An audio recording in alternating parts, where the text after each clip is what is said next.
بسم الله الرحمن الرحيم.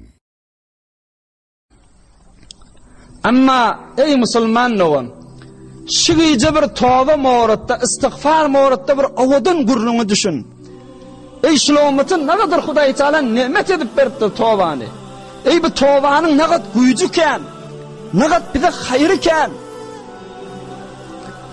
بر آدم قوق لغف günahlar ediye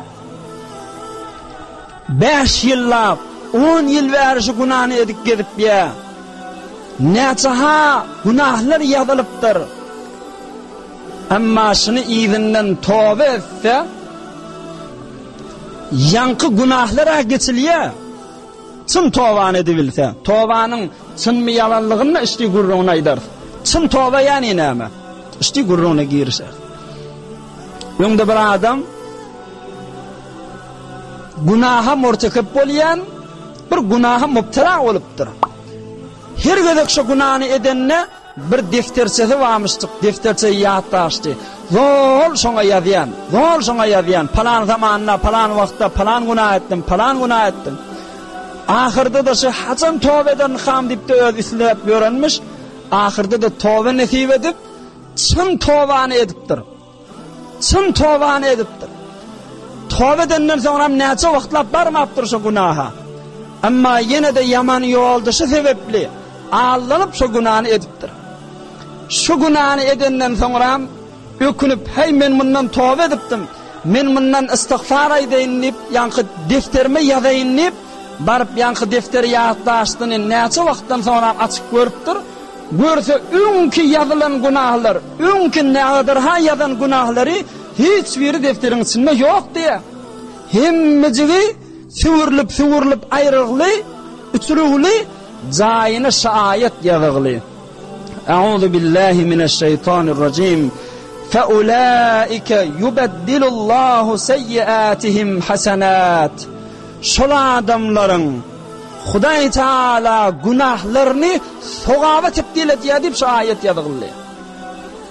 Ey ümmeti Muhammedi, sen bir olakon derejäň, ey jawan dost.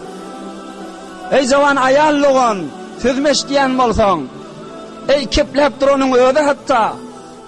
Eger şu günahlarından tövbe etsen, günahyňa geçiljek, ola tezmin günahlaryň tebdili be sogab ediljek. Ey näme derejeli? Aslında hemin günahın geçiliyor, şoň özü bir olakon derejek. Özüň dağdan toğulamalla, edam etmella, özüň şallaklandyrmalla. Hemin tövbe etdim, günaha geçiliyor. Günah geçilenden soňra şu idin günahyň özü sogaba tebdil bolýar. Sogab diýip ýazylýar. 5 yıl, 10 yıllap bir haram irtibatyň mady. Üzdüň kesseň, 5 yıl, 10 yıl sana awadyp diýip ýazylýar. Bir olakon kudret dämi, imtiyaz dämi şey. Ulaika ayet ba. Ulaika cezaohum mağfiretun min rabbihim. Günahlarını edip de izinden tövbe eden adamlar Hudaý Taala mağfiret etjek diye günahlarından ve cennetun tecri min tahtiha'l enhar. Bu günahları sebepli cennete salınacak şol adamlar diye. Ey bu gen kudreti ve falan, ey ümmeti Muhammedi. Näme zat bir de tövbe etmeden alyp galypty?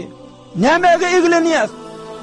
Edin günahlaryň sebepli şun tövbe etdim, sogaba tebdil bolýar we seni cennete eldiýär. Ve cennetun tejri min tahtiha al-anhar khalidin fiha ve ni'ma ecrul amilin. Ey nebeyle tövbe etýärler sogaby güýçli boljak diýe Hudaý Taala. Şudur şu bereket gibi, şudur şu keramat gibi. Günahyny etmeli, izinden çyn Hudaýa öwrelsen, çyn tövbany edibilsen, şu hemin edin günah sogap diýip ýazylýar. Günahyň tebdili be sogap bolýar. Amma hakkı şeytanyň güjükleri diýeni bizim döwrek taşymyzdan gelip otýarlar da tövbe edip ýörme. Ey munda günahı barmy? Näme şkal bar ahirim? Her zata da tövbe edip näme muşkul bar ahirim diýip zol waswasany goýup otýarlar. Bu insan tövbany giza goýup gedip ýa. Tövbe etmäni gedip ýa. Öwrülmäni gedip ýa şu haramyndan. Hatta inne haramyň haramdygyny boyun alman gedip ýa. Asan şoň haramdygyny inkar etsek bolýar, günahdygyny inkar etsek bolýar. Oşa edipde hatta برای مشاهده ویدیوهای بیشتر به کانال یوتیوب سخنرانی‌های علماء ترکمن سر بزنید، مشترک بشید و منتشر کنید، اجر ببرید.